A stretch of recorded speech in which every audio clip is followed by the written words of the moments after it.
Welcome back. It's week 10. My brother's coming to visit me today for 2 weeks. That's gonna be so fun. I'm so excited. I just went on my artist date actually for the next week. Best matcha place in Florence, but you can easily argue that. I just don't think there's an argument. Okay. So tell us, Alex, what's your life motto? Do everything with love. Use your heart. Always use it. Welcome back. Week 10. There's been a change in the painting, as you can tell. Whoa. Yes. I also did another one. But given the fact my camera almost just fell, maybe I just will save it for another time. I don't know why I didn't start by doing this, but I highlighted a couple things that I wanted to kind of vocalize that were important to me this week. Like sentences and stuff. So this is how she started the chapter. Creativity is God energy flowing through us, shaped by us, like light flowing through a crystal prism. When we are clear about who we are and what we're doing, the energy flows freely and we experience no strain. When we resist what the energy might show us or where it might take us, we often experience a shaky, out of control feeling. We want to shut down the flow and regain our sense of control. We slam on the psychic brakes. Every creative person has a myriad ways to block creativity. Each of us favor one or two ways particularly toxic to us because they block us so effectively. This chapter basically spoke mostly about our creative blocks, and it gave you challenges and exercises to kind of just unravel why they harm you and why they're not, you know, in what ways you can set boundaries. We also spoke about in what ways we can set boundaries to kind of like, why do I look like I have a mustache in this lighting? Anyway, that's fine. You can't control the way you're perceived. Yeah, one thing about this book is I really admire the way that she kind of describes God, because I kind of see God or like the universe, source energy as a similar kind of concept where I call it God, but I don't necessarily think, you know, it's a singular expression. I think it breathes through everything. That's why I use love most often, because I, you know, believe in the thing that breathes through everything and everyone. Another thing, when you sit down with each ways you're blocked creatively and really like dig into why or how they harm you, you actually realize and can pinpoint every negative situation has been a result of you blocking yourself off from your creative energy. So I had a particularly difficult year, my last year of high school, my first year of university. So those 2 years were just terrible. And I blocked myself off in different ways, and I would come back to those coping mechanisms. And this caused so many issues for me, and the way that I began unblocking myself was when I started meditating again, using these shamanic meditations now.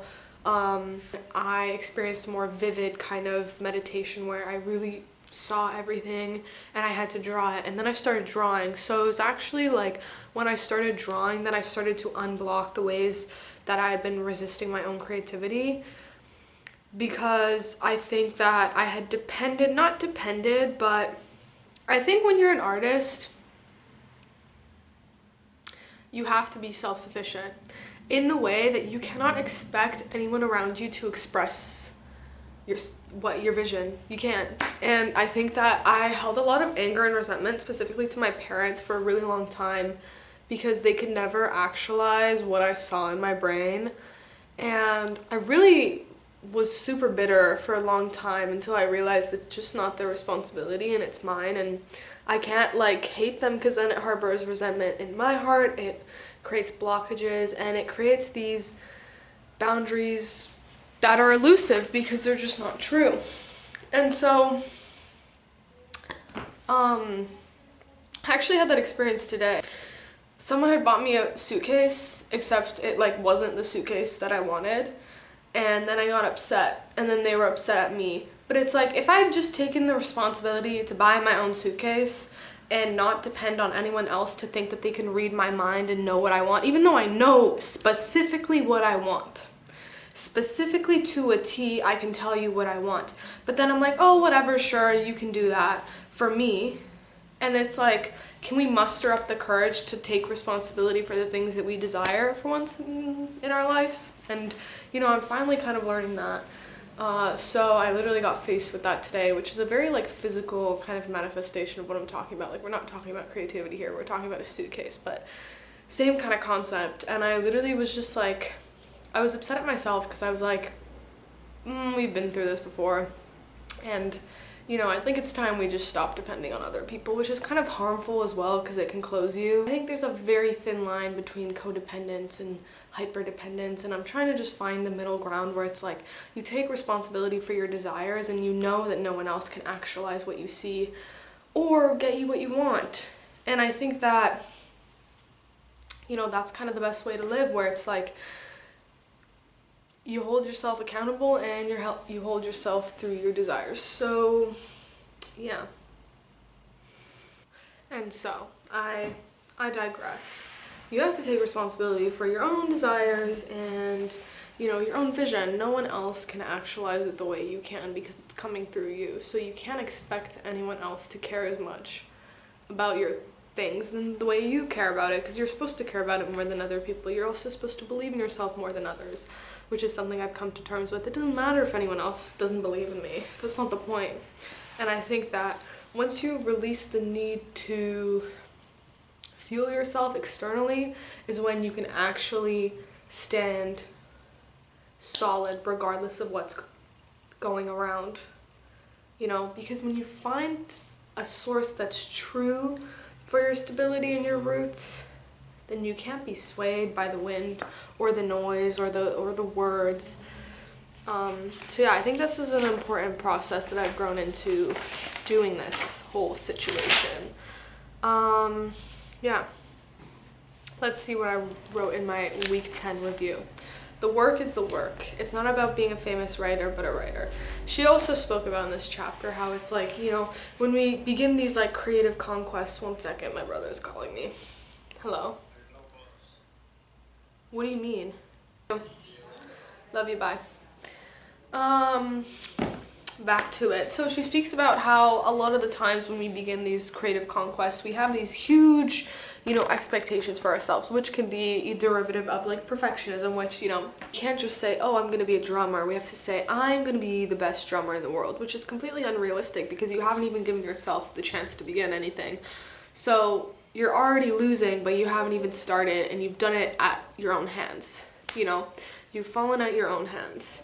So the thing that I've been reflecting on kind of recently, because I start school next week, is like, everyone's like, oh my god, what are you gonna do? What are you gonna be? Da, da, da, whatever. And it's just such a like volatile and irritating energy, because I'm like, well, you have to start now. Whatever you wish to become, you have to be now. And obviously, I can't be like, boom, I'm gonna go to the Met Gala. I have to work a lot to get there, duh. But I have to be in the alignment that that's gonna happen inevitably. And that's why I'm not worried about what I'm going to do after school, because I'm on my way to doing something. You know, I've written my goals, I see the projects I want to put out, and now it's just about doing the work and continuing to do the work. And doing the work actually makes you see how hard the work is. Because I had a week off of going to the studio to assist the artist I work for, and I didn't teach yoga for a week, and I'm kind of like between doing a website and a social media for someone.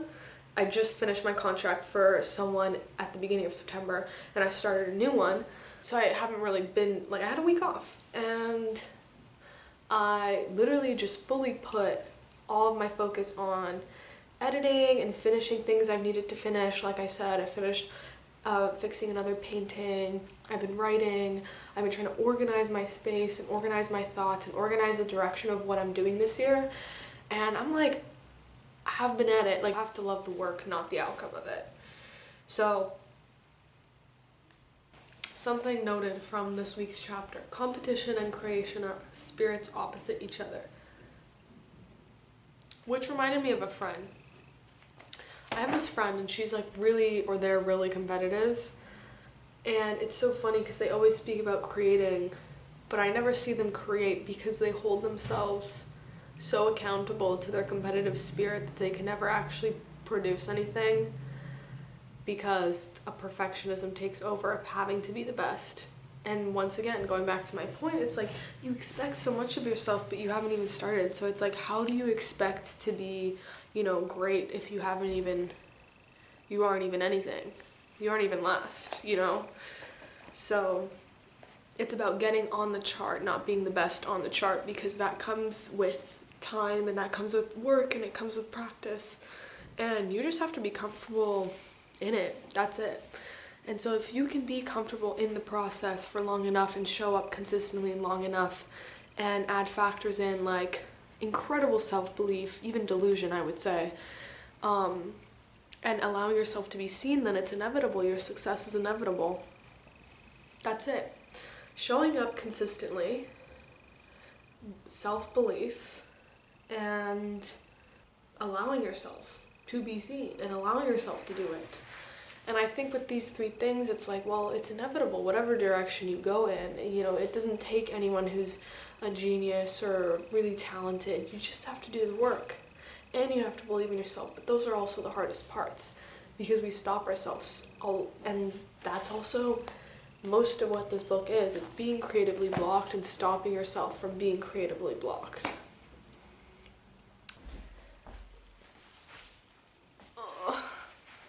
It's like one of those days where I have like 15 things to do and I have to get all of them done, but it's like, that's not realistic. It's just, it's kind of just an illusion most of the time.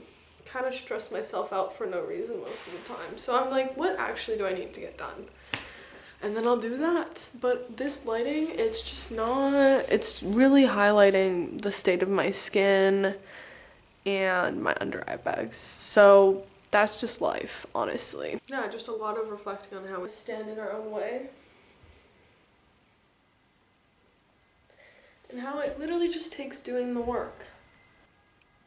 But the work, it always looks different than, or it is actually different than what we see in our head. That's why sometimes when we reach certain heights of success, we don't know how to hold it. I'll never forget my last ever competition. I had just done really well in LA and I placed really well in everything. And then I got to this basically ranking everyone in Canada. I just didn't know how to hold that level of pressure, success, whatever you want to call it, because what I had thought it to be wasn't what it was, and I just fully ate shit, and I never competed after that again. So, yeah. It was literally, despite the international competitions I've been to, is the biggest competition of my life. And then I just couldn't deal with the fact that it didn't match the reality in my head. But that's the thing. What you feel in your mind, what you see in your mind, it guides you, but it's also a construct. And it can get in your way. So that's why these practices like mindfulness, meditation, yoga, writing, are to be able to differentiate what structures in the mind actually help propel you and what keep you stuck. And a lot of the times, even the ones that propel you will keep you stuck at a certain point in your journey.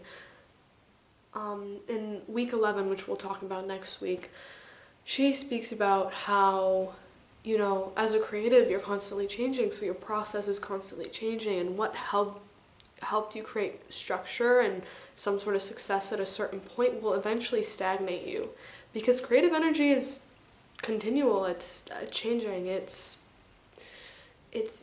like divine. You can't bring it down and try to constrict it into this physical third dimensional mind palace. You just it's wiser, it's smarter, and it works with a frequency that we don't necessarily understand unless we drop into the heart. So yeah, you gotta stay changing. You gotta stay present always, because when we avoid the present, then we avoid essentially ourselves, reality, everything we actually desire. But we avoid the present most times out of fear. So even in being creatively blocked, You know, sometimes we will go really manic or we will go really low to avoid the fact that you just need to take one step, and that step can only happen in the now. So we like, you know, stay in the ideas and the mental processes and the mania, you know, and like we think it's so great and we're so intelligent, but we haven't done anything. Or we stoop really low and we think we're almost like above doing anything. So we choose to just like ruminate and stagnate on the old because we're scared of what's new. So either way, up or down, going back to like, you know, the way of Tao, it's a thin line that you walk. It's a very thin line that you walk. And you can only be on the line in the now. So, with that being said, I will leave you to your own beliefs, practices, and your own journey, trusting that, you know, you will always find your way back to where you need to be, because that's the way it works, and that's the way it'll always work. So, peace and love for me. I'll see you next week, week 11. We're almost done. We're almost done.